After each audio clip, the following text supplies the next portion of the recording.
এই উদ্ভিদটির নাম হলো রাম তুলসী। এছাড়াও এই উদ্ভিদটি আরও অনেক নামে পরিচিত, যেমন লবঙ্গ তুলসী, আফ্রিকান তুলসী, বুনো তুলসী, উজ্জ্বলা তুলসী প্রভৃতি।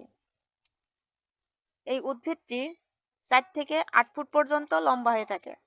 এর পাতা, ফুল ও কাণ্ড থেকে হালকা মিষ্টি সুগন্ধ পাওয়া যায়।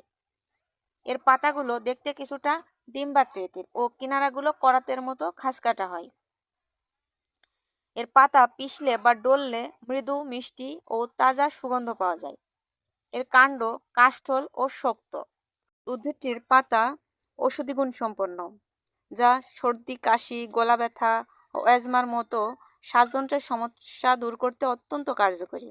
এটি রোগ প্রতিরোধ ক্ষমতা বাড়ায়, স্ট্রেস কমায়, হজমে সহায়তা করে এবং এর অ্যান্টিব্যাকটেরিয়াল গুণের কারণে চর্মরোগ ও বাতের ব্যথা নিরাময়েও কাজ করে।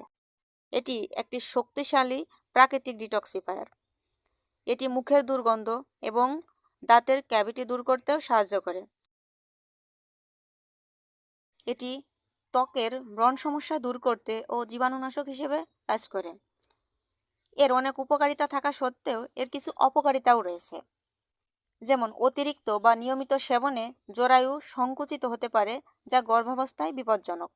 ডায়াবেটিস রোগীরা অতিরিক্ত খেলে গ্লুকোজের মাত্রা কমে গিয়ে হাইপোগ্লাইসেমিয়া হতে পারে। এর অ্যান্টিক্লটিং গুণের কারণে অতিরিক্ত সেবনে রক্তপাতের ঝুঁকি বাড়তে পারে। দীর্ঘমেয়াদী অতিরিক্ত সেবনে লিভারের ক্ষতিকর সম্ভাবনা থাকে। এই উদ্ভিদটি থ্রিপস পোকা দমনেও কার্যকরী। প্রতিদিন সকালে এই উদ্ভিদের 3 থেকে 4টি কচি পাতা চিবিয়ে বা চায়ের সাথে ফুটিয়ে খাওয়া যেতে পারে, তবে দীর্ঘস্থায়ী রোগের জন্য চিকিৎসকের পরামর্শ নেওয়া উচিত।